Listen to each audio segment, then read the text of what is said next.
Dios los siga bendiciendo. Los saluda de nuevo su hermano y amigo, el pastor Carlos Parga.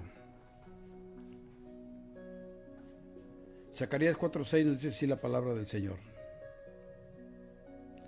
No con ejército, ni con fuerza, sino con mi espíritu, ha dicho Jehová de los ejércitos. Aleluya. Zacarías 4:6.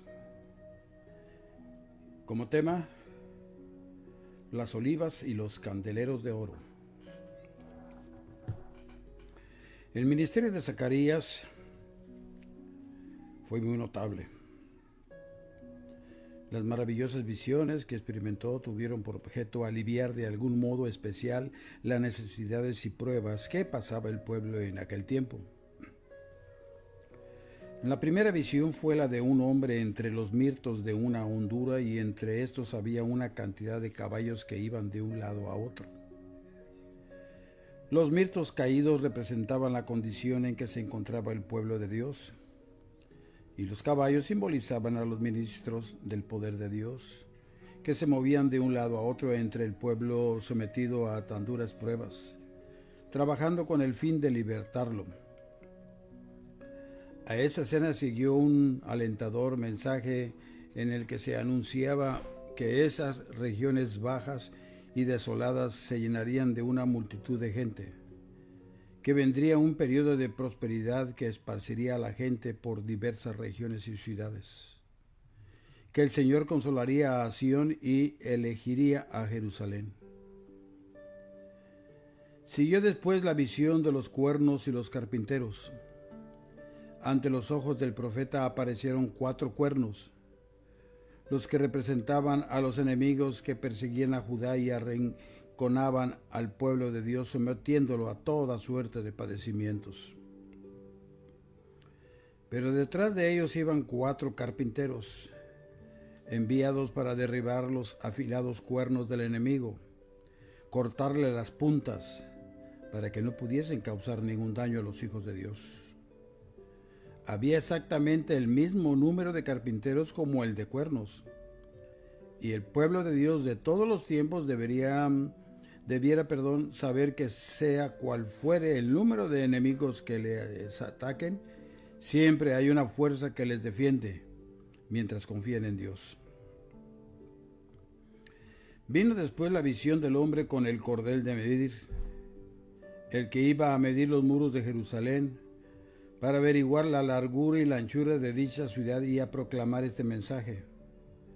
Sin muros será habitada Jerusalén, a causa de la multitud de los hombres y de ganado en medio de ella. Ese mensaje tuvo por objeto darles ánimo en vista de la lentitud con que se iba poblando la ciudad. Un puñado de cautivos eran los que habían llegado y se estaban estableciendo en el desolado país. Estos eran tan pocos y tan débiles que los enemigos se mofaban de ellos. Mas Dios dijo que aumentarían y llegarían a poblar todo el país. Los débiles y amedrentados pobladores, al ver la ciudad no amurallada y el indefenso templo que estaban tratando de reconstruir, tenían miedo de los enemigos que les rodeaban.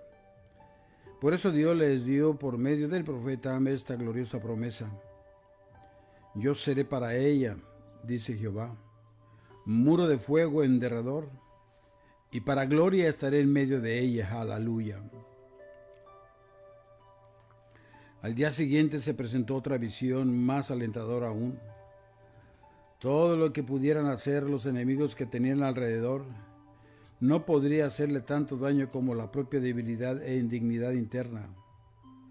El pueblo era consciente de su condición pecadora y sabía muy bien que lo que habían padecido les había sobrevenido por causa de la deslealtad de sus antepasados. Podían creer que ellos también estaban expuestos a perder las bendiciones de Jehová. Por eso, Dios le dio al profeta otra visión. Este vio al sumo sacerdote llamado Josué, que representaba a toda la población, de pie en presencia del Señor, vestido de vestimentas viles, figuras de la culpa y pecado del pueblo. Y Satán estaba de pie a la diestra del sumo sacerdote. Mas he aquí que mientras el profeta contemplaba la escena, partió del trono la orden que decía: quitadle esas vestiduras viles. Te he hecho vestir de ropas de gala. Pongan mitra limpia sobre su cabeza. Y tornándose hacia el acusador, Dios respondió a todos los cargos que éste hacía. Y dijo a Satanás, más bien lo reprendió: oh Satanás, ¿no es este un tizón arrebatado del incendio? Enseguida, después de la visión, Jehová les prometió pureza y bendiciones, resumiéndolo en la siguiente gloriosa promesa: quitaré el pecado de la tierra en un día. Dios no solo se interpuso entre ellos y sus enemigos, sino también entre ellos mismos y su propia indignidad y pecado. Así, Dios se interpone entre nosotros y nuestra culpa. Él nos escuda contra los cargos de nuestra conciencia y contra las acusaciones que hace nuestro cruel adversario en contra nuestra, de modo que podemos decir: ¿quién es el que condenará? Cristo es el que murió, más aún el que también resucitó, el que además está a la diestra de Dios, el que también intercede por nosotros. Romanos 8:34.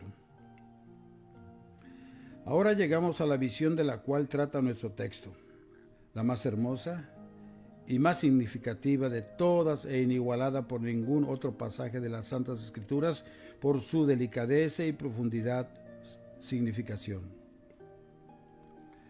Tuvo por objeto revelar al pueblo cuál era la fuente de su fortaleza. Ellos eran débiles y sus enemigos fuertes.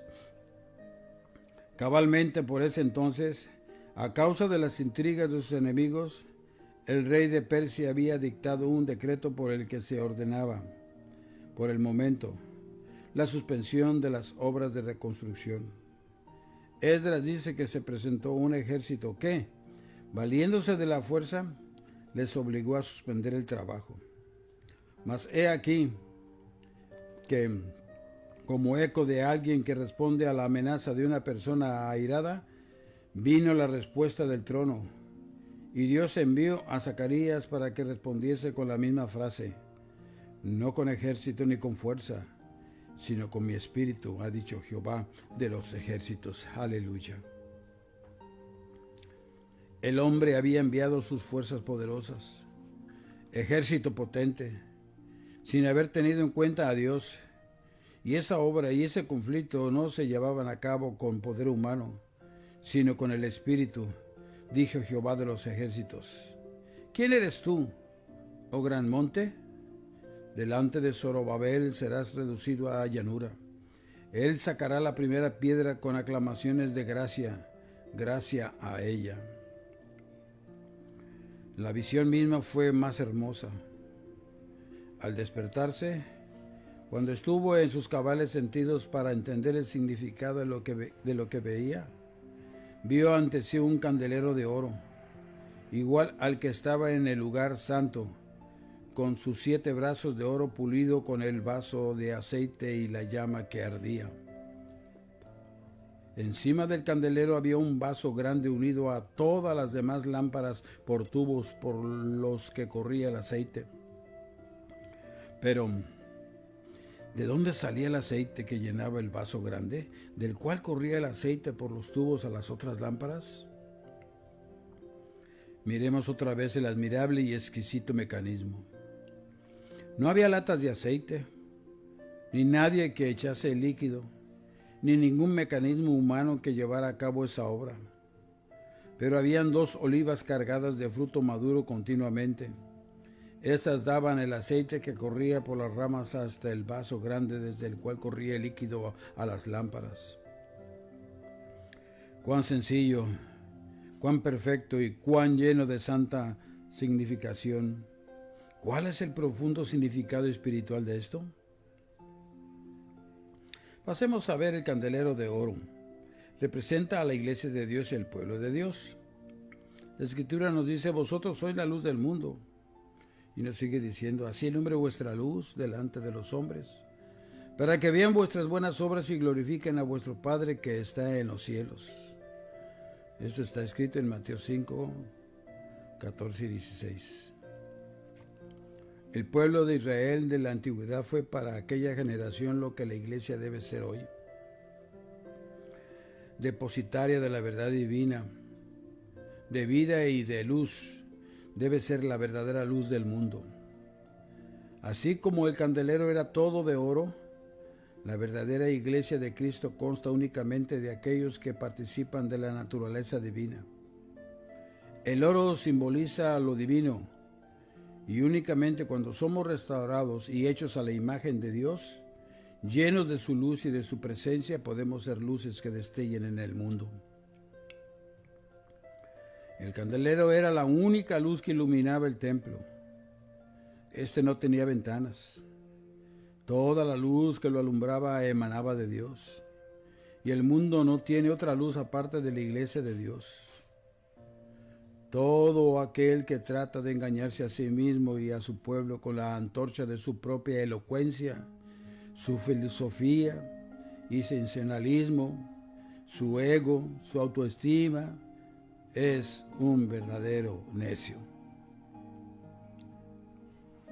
El candelero era uno solo, pero tenía muchas partes. Igualmente la iglesia de Dios tiene infinitas variedades, pero toda ella consta de una sola luz y de un solo cuerpo. Dios no reduce a todas las almas a un solo modelo, sino que deja que Isaías, Santiago, Juan y los demás, que cada uno sea lo que es. Sin embargo, llena a todos con su presencia y santifica sus vidas sin alterar su estado natural, sencillo, libre y humano. Nuestra naturaleza entera tiene que pasar por la nueva creación, pero con la preservación de todas nuestras partes, santificadas, claro, y llenas de Dios. De ese modo, todo el ser, cuerpo, alma y espíritu, se preservan sin culpa para la venida del Señor Jesucristo. El candelero no era luminoso, sino simplemente portaluz. Por sí solo no podía producir luz. Su superficie pulida y brillante podía reflejar la luz que venía de otras fuentes. Lo mismo nos ocurre a nosotros que no tenemos luz propia. Lo único que podemos hacer es recibir la luz y sostenerla. Nosotros de nosotros mismos no somos la luz del mundo, pero debemos de tal manera brillar que los hombres vean nuestras buenas obras y glorifiquen a nuestro Padre que está en los cielos. Lo que debemos revelar no son nuestras virtudes ni nuestra gracia, sino a Cristo que está en nosotros. Hagamos que todos vean cuán impotentes e ineficaces somos, dejados a nuestras propias fuerzas, pero al mismo tiempo demostremos que tenemos un Salvador que todo lo puede y que su poder no solo está a nuestro alcance, sino igualmente al de todos aquellos que quieran recibirlo. Esa es la luz que necesita el mundo. Necesita que el Espíritu Santo y Jesús y su gracia se eleven por encima de ellos para que disipen la oscuridad, la miseria y el pecado. El candelero no debía guardar el aceite, sino que debía consumirlo, usarlo y mantenerlo ardiendo en las deslumbrantes lenguas de fuego. Si las lámparas y los tubos por los cuales corría el aceite hubiesen intentado retenerlo, lo habrían perdido. Pero lo daban, lo usaban, lo consumían, manteniendo la llama siempre inflamada. Algunas veces hay quienes dicen, no gaste todas sus energías, no use todas sus fuerzas, ahorre su vitalidad. Esa es la manera en que uno lo pierde todo. Solo tenemos aquello que damos, lo que retenemos, lo perdemos. Si queremos asirnos a uno de los dones que Dios nos dé, sin usarlo, no tardaremos en verlo desaparecer. Si tratamos de economizarlo en provecho propio, desaparecerá. En cambio, si damos de lo que recibimos, arderá eternamente. Al consumirse el aceite de las vasijas y de las lámparas, el líquido ascendía de arriba. Las vasijas estaban así siempre llenas, y el aceite era siempre fresco, siempre ardía, y las lámparas alumbraban permanentemente. Alabado sea el nombre del Señor. Seamos pues luces que arden y alumbran, y al dar lo que Dios nos da, Él nos reabastece, y tendremos lo suficiente para nosotros y aún de sobra, y podremos irradiar luz en medio de una generación torcida y perversa.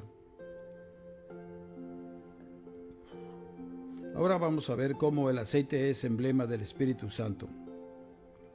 Pues el Espíritu Santo es quien nos da toda la vida y la luz de que disponemos. Él es quien produce en nosotros todas las gracias que necesitamos. Y Él también es quien nos insta a que hagamos todo lo que hacemos para Dios y los hombres. Hermanos míos y amigos que me están escuchando, esa es la prueba y esa es la diferencia entre Dios y los hombres. 5 de las vírgenes eran sabias y 5 fatuas. Las fatuas llevaron consigo sus lámparas, pero no se proveyeron del aceite necesario para volver a llenarlas cuando el combustible se consumiera.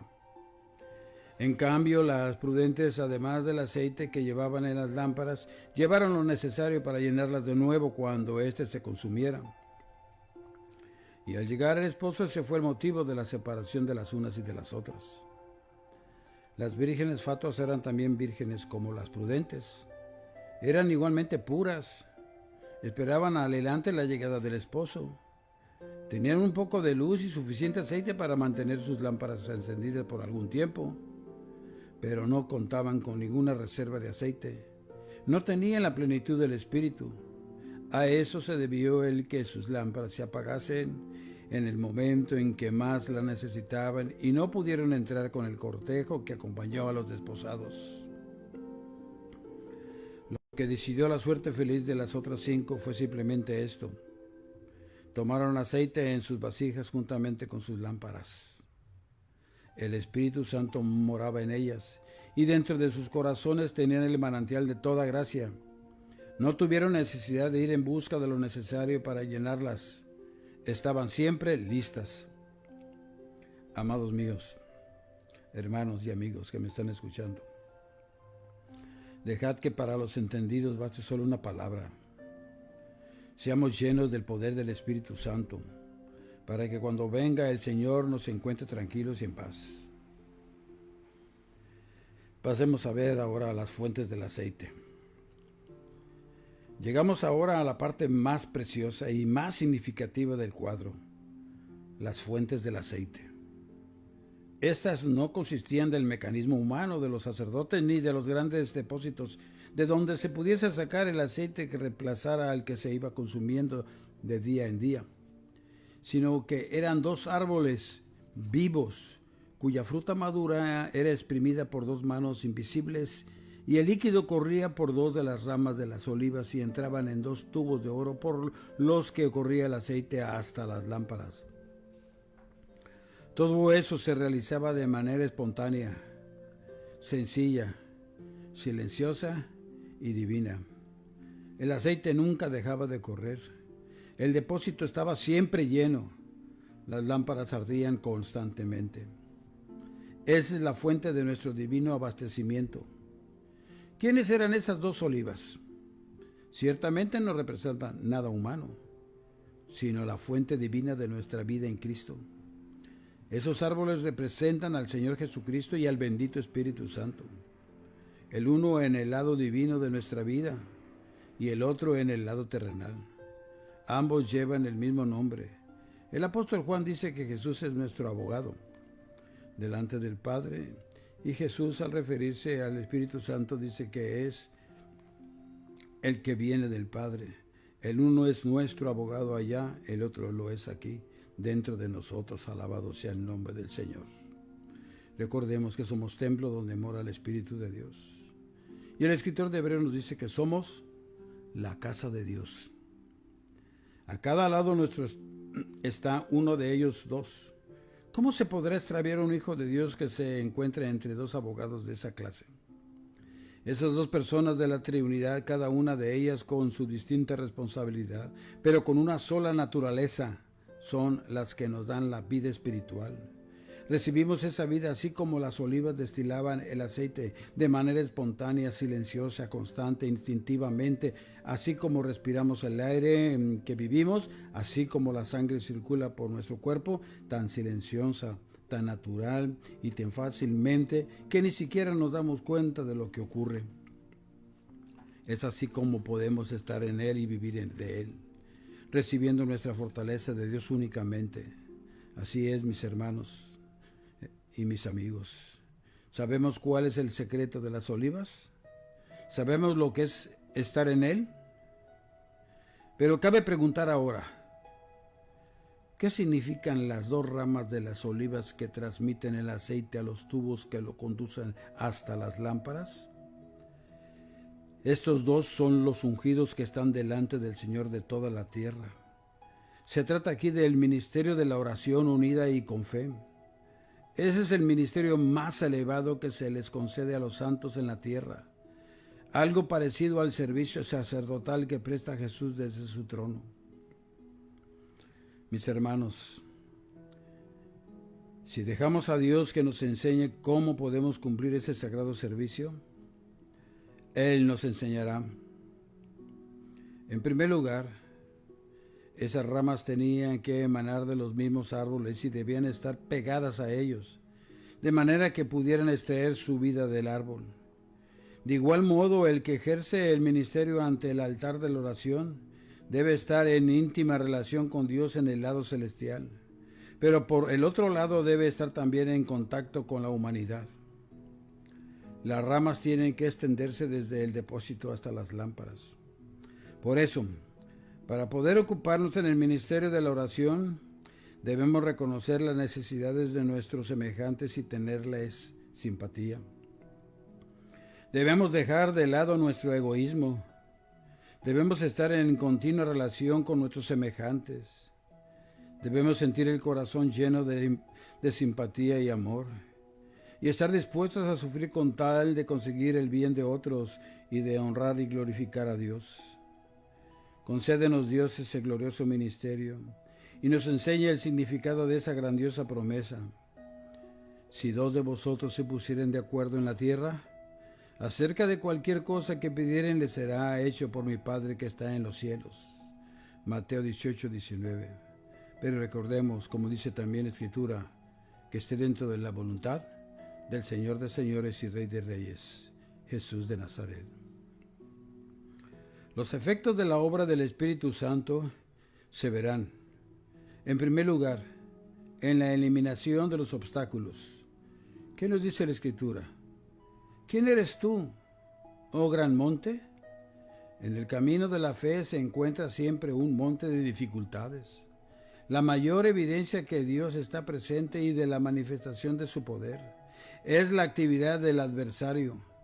Cuando el Espíritu Santo está a cargo de la obra, la fe no se intimida, aunque tenga delante la más alta de las montañas. La fe dice, ¿quién eres tú, oh gran monte? Conviértete en llanura. El Espíritu Santo impartirá la fe necesaria y quitará las montañas. No es posible pasar desapercibida la semejanza de ese pasaje con la admirable enseñanza de nuestro Salvador con referencia a la fe, donde dice que si tuviéramos fe como un grano de mostaza, diríamos a una montaña, desarráigate, y plántate en el mar. Eso nos lo dice en Lucas 17:6, y lo haría. La fe no pide que se quite la montaña, ni siquiera la escala, sino que simplemente le ordena que desaparezca, contando para ello con la autoridad y el poder de Dios. De ese modo obra el Espíritu Santo en el corazón de aquellos que confían en Él, le obedecen y se dejan guiar por Él. En segundo lugar, el Espíritu Santo le da a Dios toda la gloria de lo que hace. Él sacará la primera piedra con aclamaciones de gracia, gracia a ella. Zacarías 4:7. La obra del hombre da sus honores al hombre. Mas cuando Dios se apodera de nosotros y cuando por nuestra parte nosotros reconocemos que Él basta para todo, podemos hablar de su obra sin pensar en nosotros mismos y decimos como el apóstol: no yo, mas la gracia de Cristo en mí. Aleluya. En tercer lugar, la obra del Espíritu Santo es completa. Él no deja la columna rota ni las paredes sin techado. No, Él realiza sus planes hasta el fin. Y Él nos guía hasta que veamos lo que esperamos y terminemos la obra que nos ha encomendado. Zorobabel había puesto los cimientos de esa casa. Él mismo la había dejado terminada. Y nos dice la Escritura en el versículo 4:9: y conocerás que Jehová de los ejércitos me envió a vosotros. La obra de la ambición y de los impulsos humanos es endeble, insegura y espasmódica. En cambio, la obra inspirada por Dios se cumple. Pues, en cuarto lugar, vemos la obra del Espíritu Santo es bien terminada y perfectamente plomada. En el capítulo 4, versículo 10 nos dice: se alegrarán y verán la plomada en la mano de Zorobabel. La plomada es signo de rectitud. Un muro bien plomado es derecho, es perpendicular. Así es la obra que Dios hace. Es derecha, perfectamente terminada, buena y pura. La obra inspirada por Dios no tiene compromisos ni ambigüedades, ni necesita preocuparse por agradar a los hombres. Se erige sobre las bases afirmadas sobre las Sagradas Escrituras. Sus murallas son justicia y sus puertas alabanzas. Finalmente, el Espíritu Santo realiza su obra empleando para ello instrumentos endebles. ¿Quiénes han menospreciado el día de las pequeñeces? Así comienza: sino que lo necio del mundo escogió Dios para avergonzar a los sabios, y lo débil del mundo escogió Dios para avergonzar a lo fuerte, y lo vil del mundo y menospreciado escogió Dios, y lo que no es, para deshacer lo que es, a fin de que nadie se jacte en su presencia. Alabado sea el nombre del Señor Jesucristo, porque para siempre es su misericordia. Y esto es lo mismo, hermano, que lo vemos en la primera carta del apóstol Pablo a los Corintios, en el primer capítulo, versículos 27 y 29. Así es que Dios lo ha escogido, y no solamente a otros que no lo han escogido. Lo que pasa es que nosotros abrimos nuestro corazón al Señor, ¿verdad? Porque Dios no hace excepción de personas, porque de tal manera amó Dios al mundo y que envió a su Hijo unigénito para que todo aquel que en Él cree, aquí echa por tierra la doctrina de la predestinación, porque todo aquel que en Él cree no se pierda, mas tenga la vida eterna. Nos escoge, ¿por qué? Para prepararnos al ministerio que nos tiene preparado el Señor, válgame la redundancia. Así es que sigamos adelante, mi amigo.